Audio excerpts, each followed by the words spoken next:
नमस्कार दोस्तों, स्वागत है आपका गिरीफेम एजुकेशन में।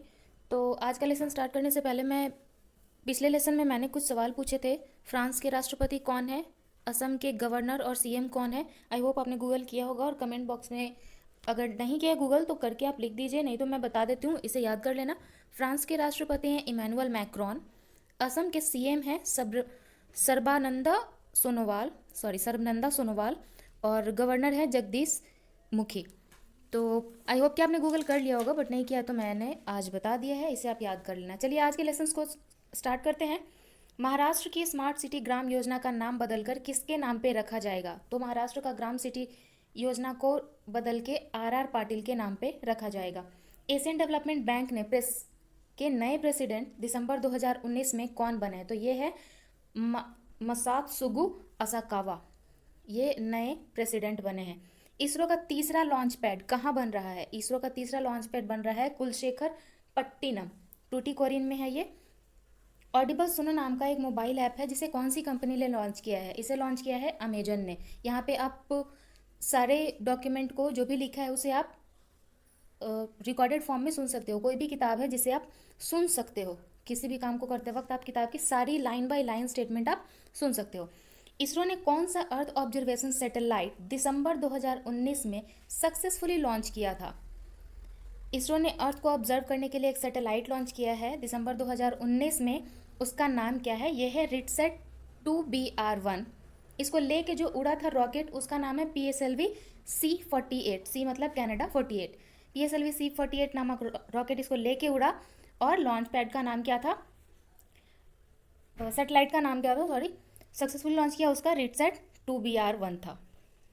CEO of Google parents company alphabet incorporation, Google की जो पेरेंट कंपनी है अल्फाबेट इनकॉर्पोरेशन, उसके CEO कौन है? तो हम सब लोग जानते हैं, ये सुंदर पिचाई हैं। मधु जो एक ई लर्निंग मोबाइल ऐप है, किस राज्य ने लॉन्च किया है? ये लॉन्च किया है उड़ीसा की सरकार ने। मधु क्या है? ये मधुमेह से रिलेटेड है, मतलब डायबिटीज से रिलेटेड है। श्रीलंका के नए प्रधानमंत्री कौन है? महेंद्र राजपक्षे श्रीलंका के नए PM है। मित्र शक्ति मिलिट्री एक्सरसाइज भारत किस देश के साथ करता है? तो मित्र शक्ति करता है श्रीलंका के साथ।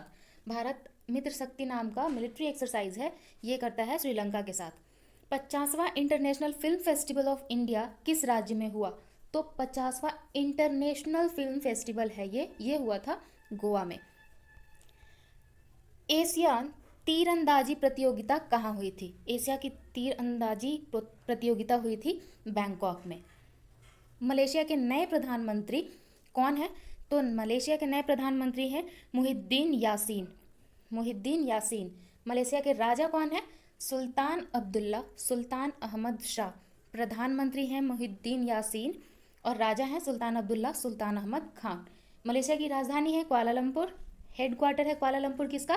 बैडमिंटन वर्ल्ड फेडरेशन का, मतलब BWF का हेडक्वार्टर कहाँ है? कुआलालंपुर में, और कुआलालंपुर है मलेशिया की राजधानी। मलेशिया के साथ भारत एक युद्ध अभ्यास करता है जिसका नाम है हरिमो शक्ति। मलेशिया का मुद्रा रिंगिट है। पब्लिक ट्रांसपोर्ट को फ्री करने वाला दुनिया का पहला देश, पब्लिक ट्रांसपोर्ट बिल्कुल फ्री कर चुका है, ये कौन सा देश है? जो दुनिया का पहला देश है वो है लक्समबर्ग। लक्समबर्ग की राजधानी है लक्समबर्ग सिटी, यहाँ की मुद्रा है यूरो। आदर्श मुख्यमंत्री अवार्ड किन्हें मिला है? ये मिला है कैप्टन अमरिंदर सिंह जी को। और मुख्यमंत्री अवार्ड इनको मिला किससे है? भारतीय छात्र संसद द्वारा। दुनिया के सबसे बुजुर्ग व्यक्ति अब कौन है? बॉब वेटन, ये ब्रिटेन के हैं। दुनिया के सबसे बुजुर्ग व्यक्ति पहले चीन के थे, अब ब्रिटेन के हैं बॉब वेटन। मई 2020 तक सिंगल यूज प्लास्टिक से कौन सा राज्य मुक्त हो जाएगा? 1 मई 2020 तक एक ऐसा राज्य है जो सिंगल यूज प्लास्टिक से बिल्कुल भी मुक्त हो जाएगा, वो है महाराष्ट्र। ईज 3.0, ईज का फुल फॉर्म है enhanced access and service excellence. ये किस मंत्रालय ने लॉन्च किया है? यह लॉन्च किया है भारतीय वित्त मंत्रालय ने।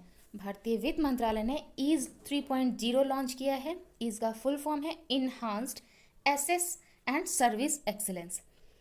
लोकसभा स्पीकर ओम बिरला ने सुपोषित माँ अभियान का उद्घाटन किस शहर में किया है? तो ओम बिरला जी ने इसका उद्घाटन किया है कोटा में। कोटा चंबल नदी के किनारे स्थित है। आगे बढ़ते हैं। मीठी नदी किस राज्य में स्थित है? तो मीठी नदी स्थित है महाराष्ट्र में। ये न्यूज़ में आने का कारण था कि मीठी नदी पॉल्यूटेड नदियों में एक ये भी है जिसके लिए सरकार ने बहुत सारे खर्चे किए, बट ये इसकी हालत में भी सुधार नहीं है, तो मीठी नदी इसीलिए आपको न्यूज़ में मिला है और ये है स्थित महाराष्ट्र में। भारतीय रेल का पहला रेस्टोरेंट ऑन व्हील किस रेलवे स्टेशन पे खोला गया है? भारतीय रेल का पहला रेस्टोरेंट ऑन व्हील मतलब चक्के पे चलता हुआ एक रेस्टोरेंट। एक्चुअली रेल की 2 बोगियां थी, वो काफ़ी दिन से खाली पड़ी थी, इस वजह से आसनसोल रेलवे स्टेशन के पास ये रेस्टोरेंट ऑन व्हील खोला गया है। रेल के डब्बे में एक रेस्टोरेंट खोला गया है जहाँ पे आप भोजन कर सकते हैं। विश्व दुर्लभ रोग दिवस ये कब मनाया गया? ये 29 फरवरी को मनाया गया। अब पूछेंगे कि 29 फरवरी को मनाया गया तो मतलब 4 साल में एक बार मनाया जाता है? जी नहीं, ऐसा नहीं है। ये फरवरी के अंतिम दिन को मनाते हैं, क्योंकि इस बार लीप ईयर था तो 29 फरवरी को मनाया गया। अदरवाइज ये 28 फरवरी को मनाया जाएगा। इसका विश्व दुर्लभ रोग दिवस का थीम क्या था? रिफ्रेम रेयर, मतलब रेयर जो भी बीमारी होती है वो हमें पता नहीं होता कि आखिर ये कितने में है, किसको है, तो रेयर जो भी रेयर है ना उसको रिफ्रेम करना इसका थीम था। विश्व नागरिक सुरक्षा दिवस ये मनाया गया 1 मार्च को। 2020 मैक्सिकन ओपन एकल खिताब के विजेता 2020 मैक्सिकन ओपन एकल खिताब के विजेता पुरुष में रहे राफेल नडाल जो स्पेन के हैं, और महिला में रही हीथर वॉटसन। विश्व नागरिक सुरक्षा दिवस ये भी 1 मार्च को मनाया गया। सॉरी, ये वही सवाल दोबारा आया है। विश्व नागरिक सुरक्षा दिवस 1 मार्च को। मैक्सिकन ओपन खिताब एकल खिताब पुरुष में राफेल नडाल स्पेन के हैं, महिला में हीथर वॉटसन। लेफ्टिनेंट जनरल का पद संभालने वाली महिला, लेफ्टिनेंट जनरल का पद संभालने वाली महिलाओं में सबसे ऊपर हैं पुनीता अरोरा, दूसरे नंबर पे आती हैं पद्मावती बंदोपाध्याय और तीसरे नंबर पे आती हैं माधुरी कनितकर। तो ये तीनों नाम आपको याद रखने होंगे क्योंकि लेफ्टिनेंट जनरल का पद है और यहाँ पे 3 महिलाओं का नाम है। तो आई होप कि आपको ये लेसन समझ में आया होगा। एक्चुअली मैंने 2 लेसन बनाए, वो थोड़े लंबे हो गए थे, तो शायद आप लोगों ने देखे होंगे पूरे। कोशिश करूँगी कि 8 से 10 मिनट के अंदर आपको ये रैंडम सारे सवाल आपको मिलते रहें। अगर आपको लेसन अच्छा लगा है तो लाइक करना मत भूलिएगा और ज़्यादा से ज़्यादा दोस्तों के साथ सब शेयर कीजिए ताकि वो भी इसे सब्सक्राइब करके ये सारे करेंट न्यूज़ जो कि बिल्कुल एग्जाम ओरिएंटेड हैं इसका बेनिफिट ले सके। चलिए दोस्तों, मिलते हैं अगले लेसन में। Thank you, have a nice day.